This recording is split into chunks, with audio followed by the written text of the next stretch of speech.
Hello students, welcome to lecture number 2 in classical mechanics. The topic of this lecture is types of constraints. In the previous lecture, we have seen the basic definition of constraint and we tried to understand the constraints involved in various systems with different examples. Continuing from that lecture, in this lecture, we are going to study the different types of constraints. The different constraints which we are going to study are holonomic constraint, non-holonomic constraint, scaleronomic constraint, and rheonomic constraints. So these are the four constraints which we are going to study with various examples. Apart from these four, the constraints are also classified as conservative constraints and non-conservative constraints or dissipative constraints. So we shall not study those constraints, but we shall restrict our discussion to these four types of constraints. Coming to the first type of constraint, that is holonomic constraint. For this, consider a system of n particles. So we have a system of n particles. So let these be the n particles and let r1, r2, r3 up to rn be the position coordinates of each particle. So let r1 be the position coordinate of the first particle, let r2 be the position coordinate of the second particle, let r3 be the position coordinate of the third particle, r4, and let us have this up to rn. So r1, r2, r3, rn are the position coordinates of the individual particles, and let t be the time coordinate. Now let there be some constraints on the system. So this system of n particles, let there be some constraints on the system. Now if all the constraints are expressed in the form of equations of the form f of r1, r2, r3 up to rn comma t is equal to 0, then the constraint is said to be holonomic constraint. So this is the definition of holonomic constraint. So what we have? We have a system of n particles having their coordinates, and if the constraint can be expressed in the form of a function f which is r1, r2, r3 up to rn comma t is equal to 0, then such kind of constraints are called as holonomic constraints. So let us see one example. The example for a holonomic constraint is rigid body. In the motion of a rigid body, the distance between any two particular points is always fixed. So the constraint involved in the case of rigid body is that the distance between any two particles in rigid body is always fixed. For example, if we have a rigid body, for example, if this is a rigid body, so the rigid body can be anything. So for example, this pen, it's a rigid body. This pen is a rigid body, or a stone, those are all the rigid bodies. So if we consider a rigid body, on that rigid body, if you consider any 2 points, then the distance between these 2 points is always constant.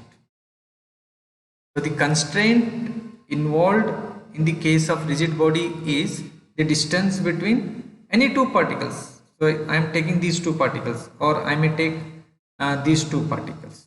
So the distance is always same. For example, I said that this pen is a rigid body. So if I take 2 points on this pen, say for example, here one point, here this one point, and another point here. So the distance, if I try to compress this, or if I'm not applying any external force, then the distance between these 2 points is always constant. So that's why this pen is a rigid body. So if you consider some flexible body, for example, if you take a elastic, so the elastic band or rubber band, if you take a rubber band or elastic band, or to take any 2 points on that rubber band, any two particles on the rubber band or elastic band. So if we stretch this elastic band, if we stretch this elastic band, what happens? The distance between these two particles increases. So it increases. That's why this is not a rigid body. This is not a rigid body. Or if you try to compress this one, what happens? The distance between these two particles, in the case of elastic band, the distance reduces. So that's why this is not a rigid body. Whereas this is a rigid body, means the pen which I took as an example. So now we are considering a rigid body. So let this be the ith particle and let this be the jth particle. Ith particle and jth particle. Now let us introduce the coordinate systems. So let Ri be the position vector of the ith particle and Rj be the position vector of the jth particle. Now the constraint involved in this example is that this distance has to be constant. So if we take the distance of this two particles, ith particle and jth particle, so what we get is the distance in terms of position vectors mod of Ri minus Rj is equal to some constant. So let us call that constant as some constant c, the distance between ith particle and jth particle. So this is a constant. Now if I talk in terms of components, this becomes Ri minus Rj is equal to Cij, or I will just take it square, anything, it's a constant, so it doesn't matter. Now if I bring this constant value this side, then we get the equation of the form Ri minus Rj minus Cij squared is equal to 0. So when we take the example of the rigid body, so this is the equation of constant. So what we got is called as the equation of constraints. So this is the equation of constraint in the case of a rigid body. Now compare this equation, whatever we got, with the definition. So the definition says that if all the constraints are expressed in the form of the equations of the form a function of the coordinates r1, r2, r3. So here we have Ri, Rj is equal to 0. Is equal to 0. Then such kind of constraints are called as holonomic constraints. So this is example of holonomic constraint in the case of a rigid body, and this equation is called as the equation of the constraints. So Ri minus Rj minus Cij square is equal to 0 is called as equation of the constraint in the case of rigid body. So let us move on to one more example. So that's what we have. Let Ri and Rj be the position coordinates of the ith and jth particle respectively. Then we have this equation. So that equation, the final equation, is called as equation of constraints of a rigid body. Now let us go to one more example. Example number 2, simple pendulum with rigid support. Consider a simple pendulum with rigid support. The constraints in case of this system is that during the motion of the bob of the simple pendulum,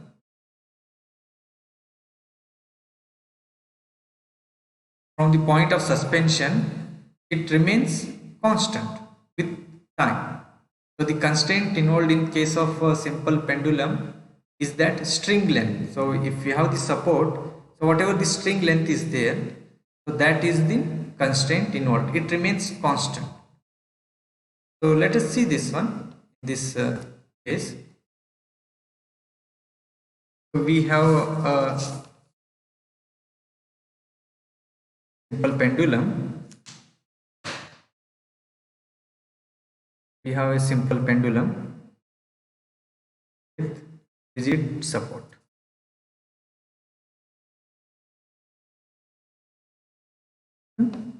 Rigid support. This is the string, length of the string. This is the bob of the simple pendulum. Now this is the constraint. This is the constraint, and we have seen this in detail in the previous lecture on the definition of the constraints, that how this is the constraint. Now if I introduce the coordinate system, so let A be the position vector of the point of suspension, and let R be the position vector of a particle on the bob of the simple pendulum. Now if we take this distance mod of R minus mod of A, and this is always equal to this distance, R minus A is equal to the length of the pendulum, L. So again, if you do the same thing, if we write it in the terms of components, so it will be R minus A square is equal to, let me take it as L square, it doesn't matter because it's a constant, it doesn't matter. So here we get R minus A square minus L square is equal to 0. So this is the equation of constraint in the case of a simple pendulum with a rigid support. So this is the equation of constraint in the case of simple pendulum, and this is the equation of the constraint in the case of a rigid body. So what we see here is both the equations of constraints are of the form f of r1, r2, r3 to rn, comma t is equal to 0. So this is what we saw in the definition of holonomic constraint. Now going to the next type of constraint, that is non-holonomic constraint. Again, to understand the non-holonomic constraint, we can consider a system of n particles and let r1, r2, r3 up to rn the position coordinates of each particle and t be the time coordinate. Let there be some constraints on the system. Now, if all the constraints are not expressible, in the case of holonomic constraint, we saw that they are expressible in the form of the equations of the form f of some variables is equal to 0. But if the constraints are not expressible in that form equal to 0, but they are in the form of some inequality, that is the equation is not equal to 0, then the constraint is said to be non-holonomic constraint. So let us understand this. The example is motion of a particle on the surface of a sphere. Consider particle. Consider a particle which is moving on the surface of a sphere. So we have sphere. Let A be the radius of the sphere and the particle is moving on the surface of the sphere, and let R be the position coordinate of a particle on the sphere. Now this particle is moving on the surface of the sphere. Now for the particle to be on the surface of the sphere, so if it comes inside, so it cannot come inside. If it comes inside, then it's not on the surface of the sphere, it is inside the sphere. But for the particle to be on the surface of the sphere, then it should have the inequality, this distance, the distance of the particle should be always greater than A. Always greater than A. If this condition is satisfied, then only we can say that the particle is on the surface of the sphere. So this R, distance of the particle with respect to the radius of the sphere. So R is always greater than A. So we can write this as R minus A is greater than 0. So this is equation of constraint in the case of a particle moving on the surface of sphere. So we can see here that in this case the equation of constraint is not in the form of equal to 0, but it is having an inequality. So these kind of constraints which are expressible in the form of an inequality but not in the form of equal to 0, then such kind of constraints are called as non-holonomic constraints. Let us see one more example.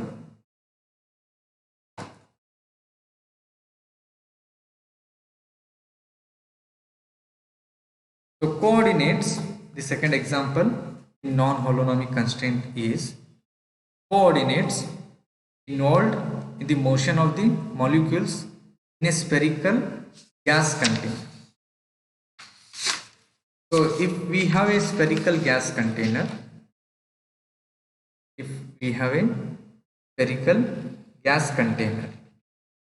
so in this gas molecules are there. Let again A be the radius of this container. Let R be the position coordinate of any particle in the container. Now, if the gas molecules are inside the container or the gas molecules are said to be inside the container only if they satisfy this condition, that is, their position coordinate should always be less than A. If this happens, then only we can say that gas molecule is inside the container. If the condition is R is greater than A, that is the position coordinate of the gas molecule is more than the radius of this spherical container, then it means the gas molecule is out of this container. But for the gas molecule to be inside the container, its position coordinate should be always less than A, then only we can say that the gas molecule is inside the container. So in this system, the inequality involved is R is less than A. So we can also write this as R minus A is equal to 0. R minus A is equal to 0. So this is the constraint equation in this example. This is r minus a is less than 0. So this is the constraint equation involved in this example. So we can see here, in the case of the non-holonomic constraints, both the examples we have considered, the constraint equation is in the form of an inequality. So these kind of constraints are called as non-holonomic constraints. Let us see one more example in the case of non-holonomic constraint.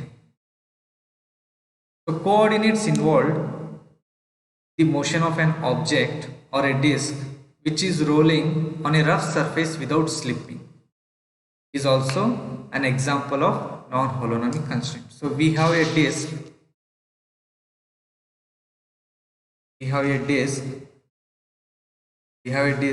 which is rolling on a rough surface. So it's rolling on a rough surface without slipping. It's not slipping.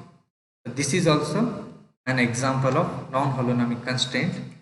So in the case of non-holonomic constraints, we discussed 3 examples: motion of a particle on the surface of a sphere, gas molecules inside a spherical container, and a rolling disk without slipping. So these are the constraint equations, but in the case of rolling disk, I am not discussing in detail about the constraint equations. And if you want to know the equations involved, constraint equations involved in this example, then what you can do is you can refer the J.C. Upadhyaya textbook on page number 30 and 31. So there is a detailed discussion about the constraint equations involved in this example. Now let us go to the next type of constraint, that is called as scleronomic constraint.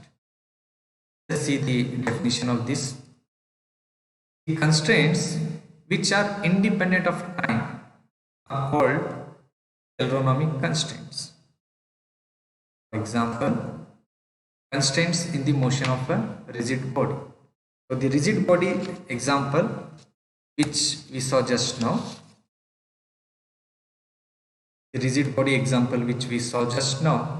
is also a holonomic constraint, and also it is a scleronomic constraint. So the reason is that the constraint, that is the distance between two particles on the rigid body, is always constant and it is independent of time. So if we keep a rigid body and if you consider two particles on that rigid body, and if you keep it and if there are no external forces acting on it, then the distance between those two particles will be always constant. For example, I said that this pen is a rigid body, and now if I consider two particles, say one particle here and another particle here. Now if I keep this one, now what happens to if I keep it for 1 year, what happens to the distance between these 2 points? It remains constant. It is the same.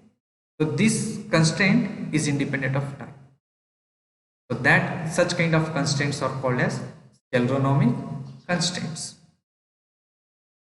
And one more example is again the same, constraints of a simple pendulum. So in the case of a simple pendulum, the constraint was the string. So if you have a simple pendulum which is oscillating, and if you keep it for 1 month, then what happens to the length of the string? It remains constant. That's why the constraints of a simple pendulum are scleronomic constraints. So here one thing we can see is that whatever example we are considering,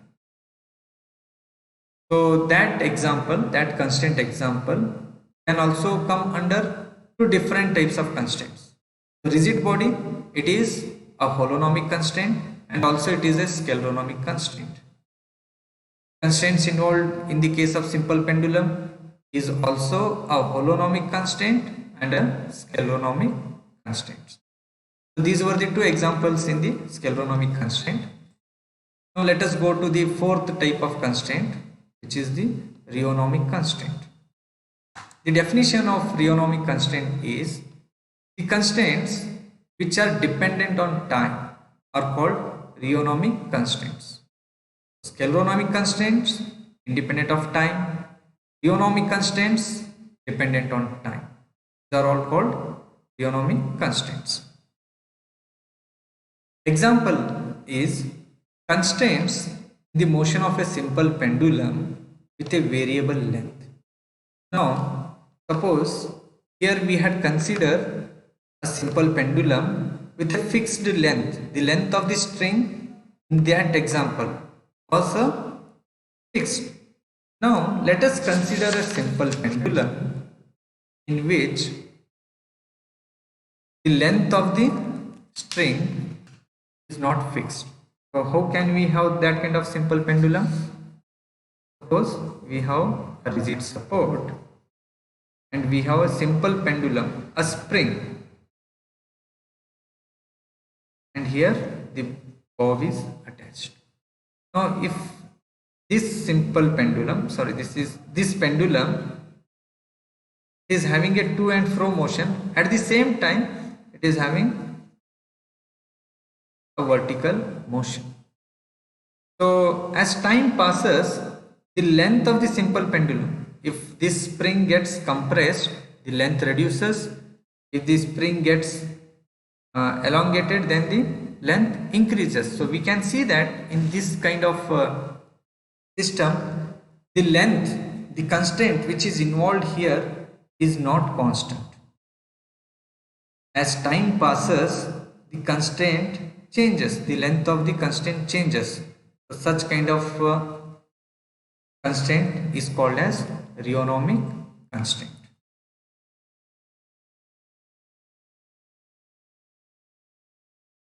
Or else one more example is constraints on a bead on a rotating wire loop. For example, we have a rotating wire loop. So we have a wire and there is a bead here, and this wire is rotating. So if this wire is rotating, the bead will not stay stationary. The constraints which are involved in this, the length or something, so that changes. That's why as time passes, the constraints which are involved in this change. So that's why these constraints are dependent on time. Such kind of constraints are rheonomic constraints.